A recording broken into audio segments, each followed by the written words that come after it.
Money Radio, discussing the business of making and spending money. Good afternoon to you and yours from wherever you're listening to this podcast or watching this podcast from. It's another exciting day to be here to talk about agribusiness, agriculture, food and agriculture on the Money Radio show on the Leadership Podcast Studio. It's an exciting day and it's a bright afternoon here from the nation's capital, Abuja. And I'm excited to be in the studio today to talk about food and agriculture once again. Today, we'll go straight to the hotlines and then see how we can talk about other issues that are impacting on the agri sector. And then we can leverage on and see how we can maximize our time today. So straight up, we'll take the headlines today that impact on agriculture. My name is Adadu Otse, of course, your host, your AgroTeller King on the show.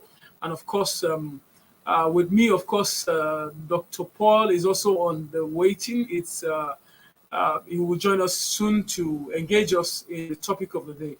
And while we take the headlines, and then we will respond to the main topic after the headlines. So today, of course, in the newspaper today, the inflation has been impacting generally on the food production. And of course, to that inflation is also the issue of flooding that is upon us. And of course, that can also it's certain that it will impact on food production at the end of the day. And you can see how most of the dailies today actually captured it in different papers today and talking about the food inflation, talking about the flood, how it's going to impact general output of different food items in the market, and then how it's going to play a major role in terms of impacting food production cycle in Nigeria. And of course, at this stage, I also want to seek that government also and every private sector to act and to show support for victims of this flood. We know that the government and other teams are also trying to make some commitments, but it's important that we also make contribution to support farmers and people who are impacted by the flood. So we'll go on a quick short break and then we'll return shortly with the main topic of discussion today. And of course, we'll have Dr. Paul Amuta, who is a leading vet, join us in the conversation proper. Thank you.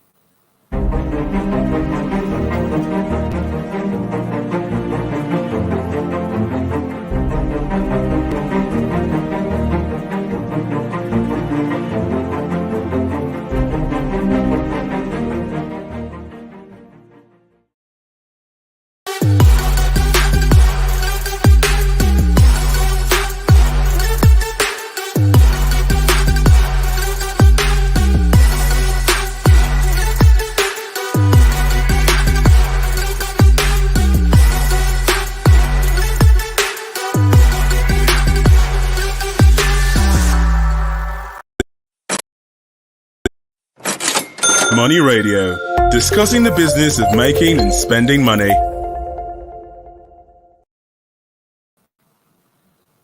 So welcome back to the Agribusiness segment of the Money Radio here on the Leadership Podcast from the Leadership Podcast Studio from Abuja, Nigeria. Today, of course, we're talking about a very interesting topic that has impacted a segment of the agribusiness value chain that is at the heart of everyone in Nigeria, and then that has also seen a lot of crisis impacting on the entire production cycle. I personally believe that there's opportunities in the dairy sector. It's so huge that we need to have people to invest in that segment of the market. And of course, in Nigeria, milk is an important segment of milk is an important segment of the industry that requires that a whole lot of people are relying on to see how we can. A lot of people rely on the milk industry to grow, and Nigeria accounts for over 28 billion. There's a huge deficit. About 60% of our consumption of milk consumed in Nigeria are all imported, which account for a value of about 28 billion naira, which is a lot of consumption and requires that local activity strengthen the industry. And with me today, we have Dr. Paul Amuta, who is a leading vet in the country. It's with Zoetis Nigeria Limited, who are doing quite a whole lot in that segment of the market, who is also serving as a consultant to FAO with a huge profile. Dr. Paul, if I want to read out your profile, it's quite huge to talk about, and I know that you've been doing quite a whole lot in the industry, and it is important that we have people like you share some of the wealth of commitment you have been putting in the field and to help us understand the dairy industry in Nigeria. Please, can you bring us up to speed by just letting us understand the dairy industry in Nigeria? What are the opportunities, and how huge is this opportunity for Nigerians to take advantage of? Okay, thank you so much. It's such an honor to be here this afternoon. I was pretty much taken unaware, but it's still a pleasure and an honor to be here. Like our host has rightly said, I have been involved with the dairy sector for a couple of years. So I'd say maybe almost 10 years. Post my DVM, that's my first degree in veterinary medicine, most of my research life has been in the dairy sector, and I had the privilege of doing my master's in the Netherlands, which is a major dairy producing country. Can you hear me? Do you hear me well? Yes, I'm with you, Dr. Paul. I'm with you. I can hear you loud and clear. Yes, good. So I've had the privilege of seeing that sector. I've also had the privilege of seeing what's going on in New Zealand, which is another huge country that's big. I mean, well, it's not such a big country, but it's a country that's big on agriculture and animal production, dairy in particular. And so I've been able to put those things side by side with what's going on in Nigeria. And like has been rightly said, our dairy industry is in need of attention, and not just talking in terms of the government now, in terms of business people, private sector. Yeah, because like as you already said, there is such a huge opportunity in that sector. He just read out statistics now saying that we are importing over $2 billion worth of milk every year. $2 billion. That's a lot of money when you exchange it with the currency. Yeah, that's huge. What I first time my attention was drawn to this, I was in the Netherlands, and I was doing a particular assignment a couple of years ago, about 8 years ago, and I looked at what the milk production deficit in Nigeria was, and I tried to calculate what that figure would be in terms of monetary terms, of course, because my specialization is animal health economics. And I realized that Nigeria was spending between $450 to about $600 million worth of money on importation of milk alone, So just you can imagine. Importation of milk.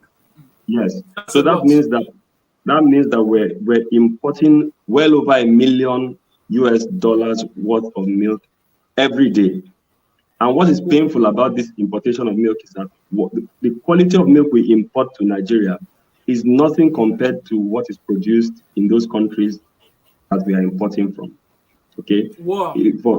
Yes, because for example, in Western Europe, their milk production is in excess of their consumption, way in excess, to the point that for a number of years they had to run a quota system so that they can curtail the amount of milk that their farmers are producing. But what they do is that with the excess that they produce, they dry it up and then they sell it to people like us in Nigeria. And most of our milk, packaging companies, I would call them, take this milk and then mix it with several other things and then give it to us as milk. So when you look at the sachet, the sachet of any milk product that you take, you'll find out that the content of milk in that whole thing that you have called milk is not as much as you think it is. It's not all milk. It's just a small fraction of what you have got in the sachet that is milk. So it is. in as much as we are even importing, the quality of what we're importing is No, still no, no. lower than what we should be having. Exactly. If you go to developed countries, if you go to Western Europe, you don't see people taking powdered milk. Wow. No, you don't find it. You don't even, can hardly find it on the shelf in the supermarket because it's fresh milk everybody takes. Milk that comes fresh from the cows, not milk that has been processed. They've added sugar, they've added all these other things, to it before. No, no, Preservative no. and all of that. No, no, no. It's fresh milk on the counter, that is used. And that's what is good for us. That's what humans are supposed to take. Okay. So there's a huge, huge deficit in our production. Milk is a balanced diet in itself. Okay. That's why you find that all babies need is milk. Milk. Babies don't need more than milk. Because in milk is everything that you need for your nutrition. Milk contains carbohydrate, it contains protein, it contains fat, it contains Calcium. vitamins, it contains minerals, yes, a lot of calcium, everything that you need. So milk is so important, such an important part of our diet. And if we are importing this much, then our business people can cash in on this opportunity. And what's interesting is that in the dairy industry currently, the people who are cashing in on the industry the most seem to still be the Europeans. Okay, so we have companies like Friesland Campina, which is a Dutch company. Okay, investing a lot here in Nigeria. Yes, Are they yes. investing here in Nigeria? Maximally. That's good Peak to milk, know. for example, is Friesland Campina. Okay, what do you call it? 3 crowns, I think. Farm Fresh. I'm sure. Have you heard of Farm Fresh yogurt? Wamco, Farm Fresh. I don't know. Have you heard of that company? At least that's one of the best yogurt products you can get in Nigeria. Farm Fresh. Okay, that's largely owned by Friesland Campina. That's a huge Friesland Campina project. Okay, so I mean that's Dutch owned. Then you see Arla is another company from Denmark. Okay, Yeah. Arla is Yeah, behind I'm aware Dano of what Milk. Allah is doing. Yeah. Right, and Arla is doing a lot now in the northwestern part of Nigeria. Friesland Campina is doing some stuff in with Farm Fresh in the southern part in the western part of Nigeria and all of that. Okay, Nigeria. so these guys see the opportunity that And obtains these here. guys are all foreigners, right? Most of Right. them are foreign Yeah. companies. Exactly. Most of them are You foreign see. companies. Yes, they are, and they're the ones And investing. they are seeing the opportunities, but it looks Right. like our people are not seeing the opportunities. Is that Yes, it? our people are seeing the opportunities, but there are few issues, that we might discuss, as time goes on. So I think as per putting the scenario in place, I think I've done a bit of that already. So Or would you want me to? comparing our local cows, what kind of breeds are appropriate for for the dairy industry right now? Can our local cows or the kind of breed we have Okay. deliver on some of this to cover in for this low output that we're having in the industry? Exactly. So that's where some of the issues, the major issues are with understanding. One of the big issues with our dairy sector in Nigeria in particular is that we have abandoned cattle production generally to the Fulani, okay, who are largely not. I'm not saying all Fulanis now, but most of the people involved with cattle production in Nigeria, in the active cattle production, are illiterate.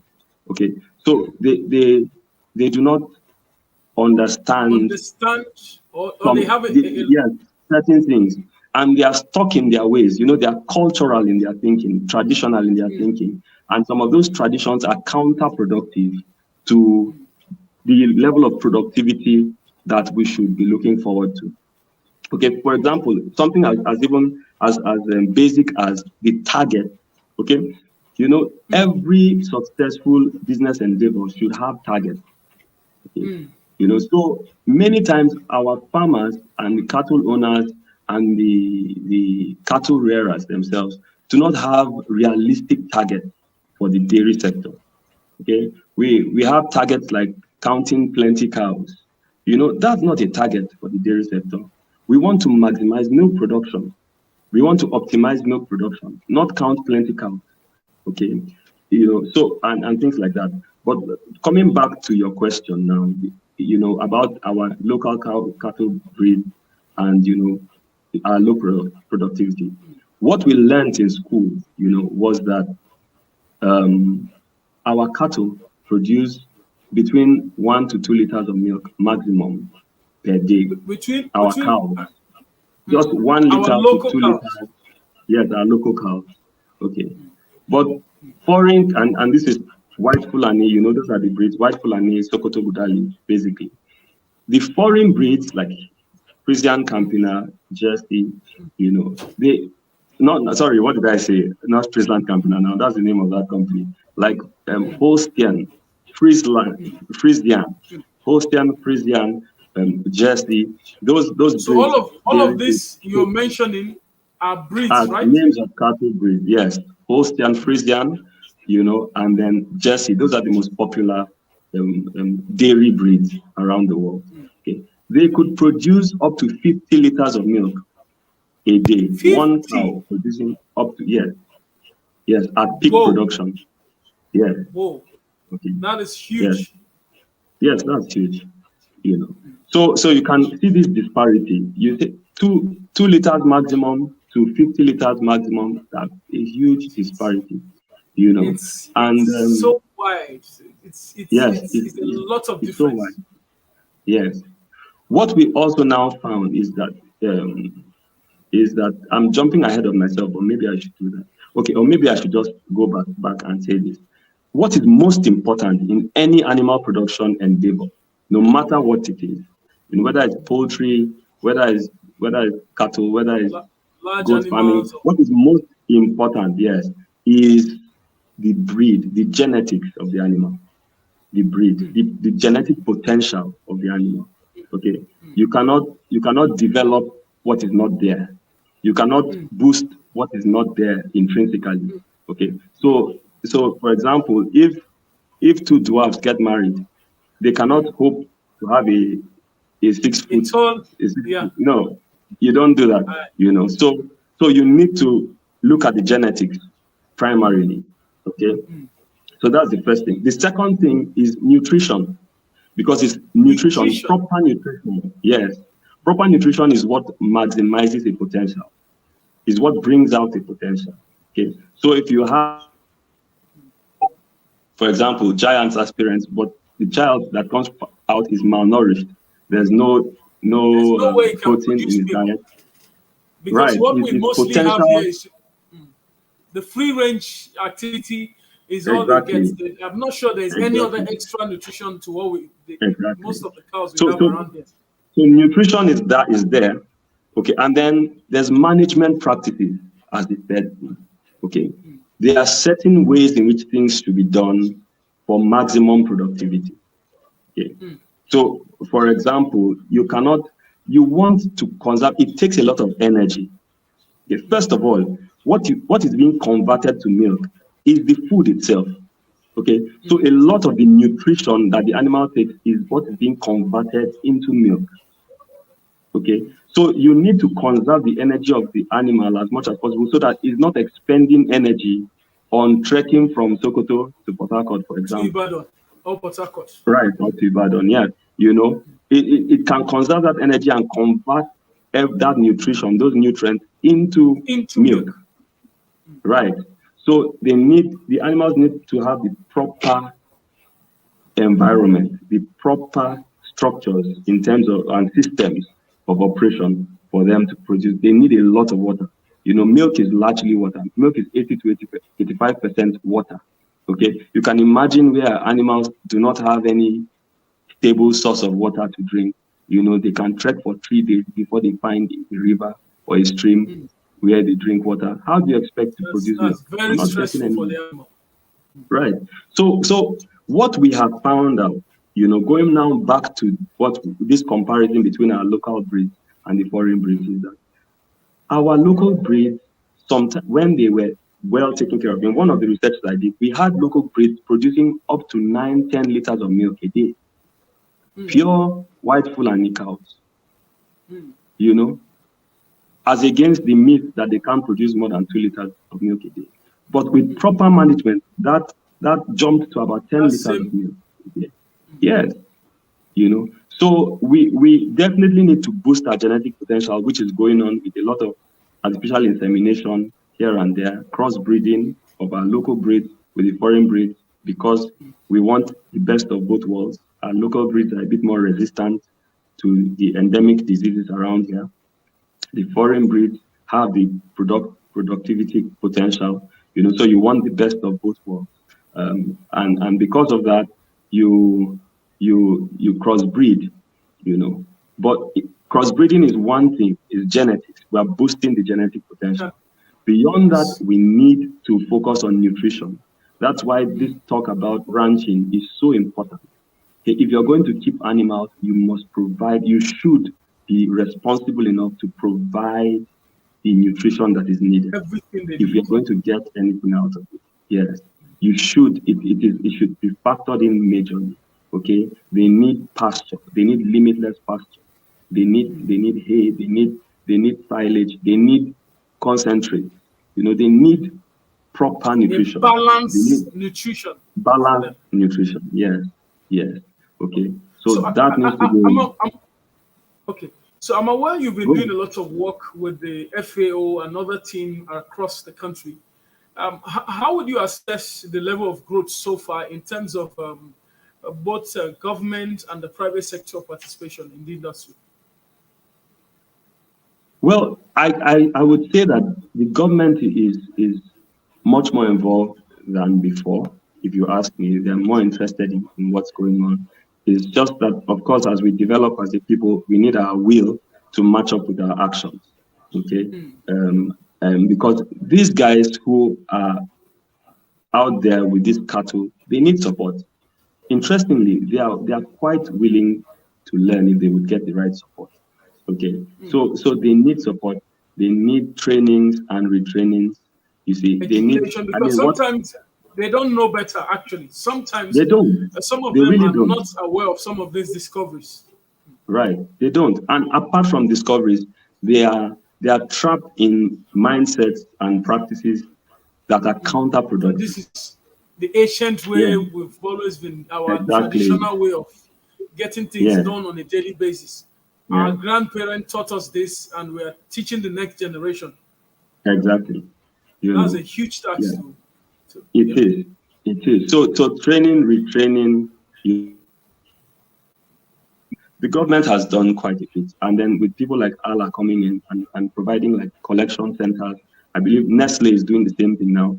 So where are the collection center? I think it's important, maybe for some of our audience who may want to have an idea. Is it just in the southwestern part of Nigeria, or no? They are setting up this collection center, for example, there are collection centers for Allah in Kaduna.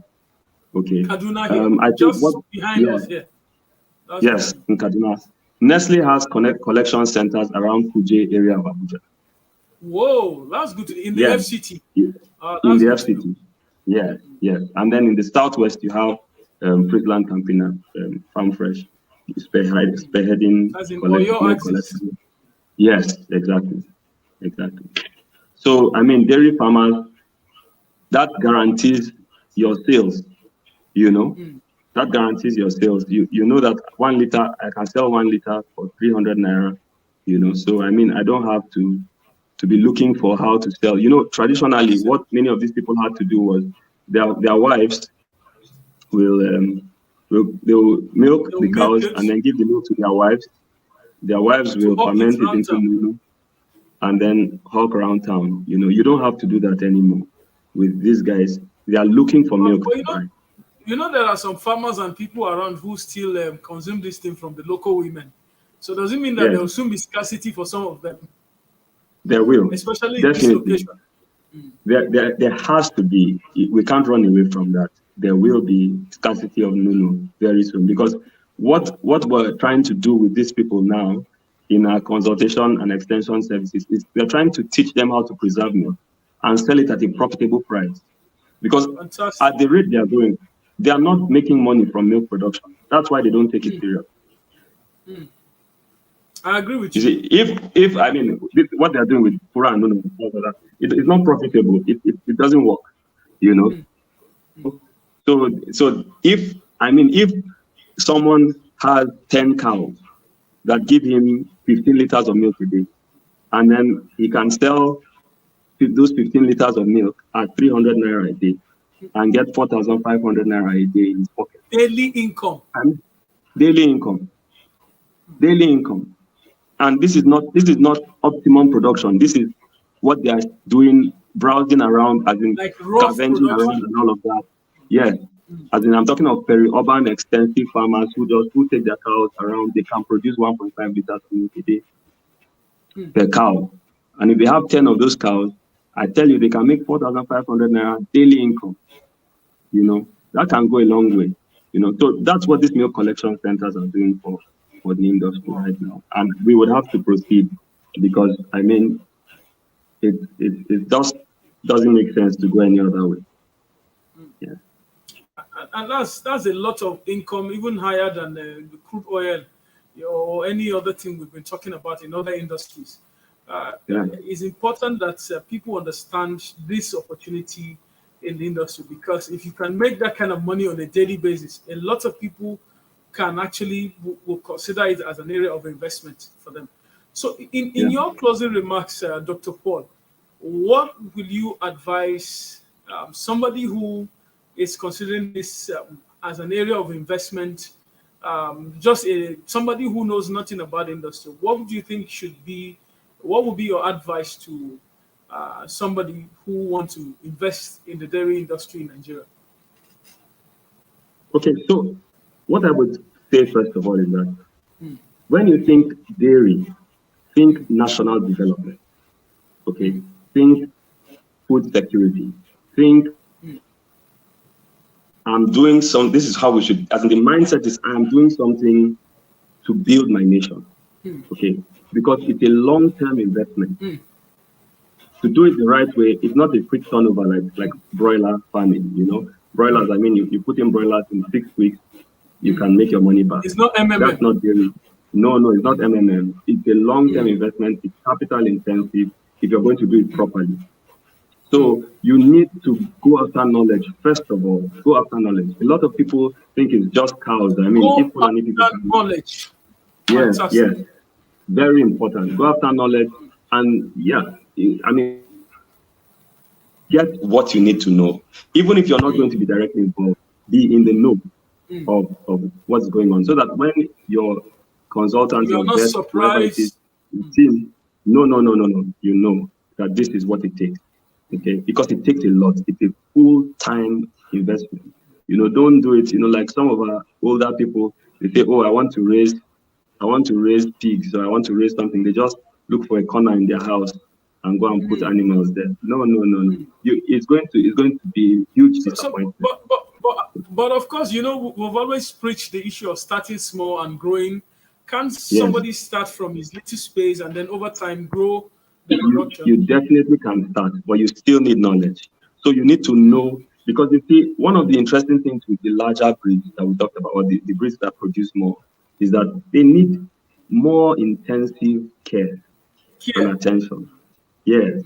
So if you're going to go for a purer breed, dairy breed like Friesians or the Jerseys, then you're going to need a system that can handle them, okay, that can hold them.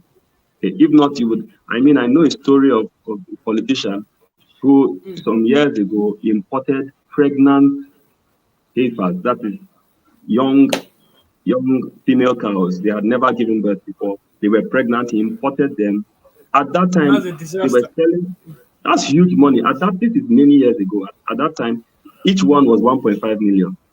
He imported them, flew them into Nigeria, landed them on his farm, and they all died one after the other.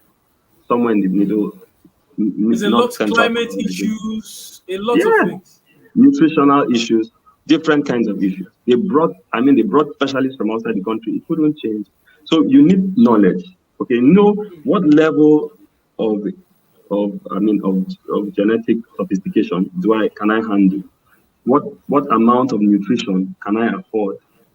Okay, because you see the cow, the heifer now, which is the young cow that has never given birth, the young female cattle that has never given birth, would need to get pregnant at about 2.5 years and then give birth. Okay, no, it will get pregnant at about maybe 1.5 years or so, and then give birth 9 months after. So you have been taking care of this cow for over 2 years before you see the first drop of milk, if you start from the cow level. But if you buy a pregnant one, of course, you need to know how to manage that situation. Okay, because, of course, the cow will need to give birth before milk will come out. So knowledge is primarily important. Then you also need to, knowledge. Okay, and I think that L&Z Farms, is the huge company around the FCT now. They're doing a lot. So you could just check L&Z. They're doing a lot about trying to educate people, create fora for discussions on this matter, so on and so forth. Okay, so knowledge is important. Then you need professionals. You definitely need professionals. Don't try to do it all by yourself, at least at the beginning. Involve people who know their onions, who have a track record of success in this area, so that they can guide you and they can be involved in doing this. Okay, I think those are the two basic things I would say as the advice to people going in. Thank you so much, Dr. Paul. I mean, it's been amazing having you on this show. I wish we could actually go on and on and on and talk about this, but I really want to appeal to you that we'll have to do this again and again, because there's so much that we need to educate people about this industry. And I think we'll do this again some other time and find a way to also engage you and the team to see and monitor what you guys are doing in the industry. So thank you so much for joining us today. I appreciate it, and thank you for your time. And of course, today we've just been talking about understanding the dairy industry. So from wherever you listen to this podcast, you can go in and feel free to share this conversation on all platforms and all the other channels that we have.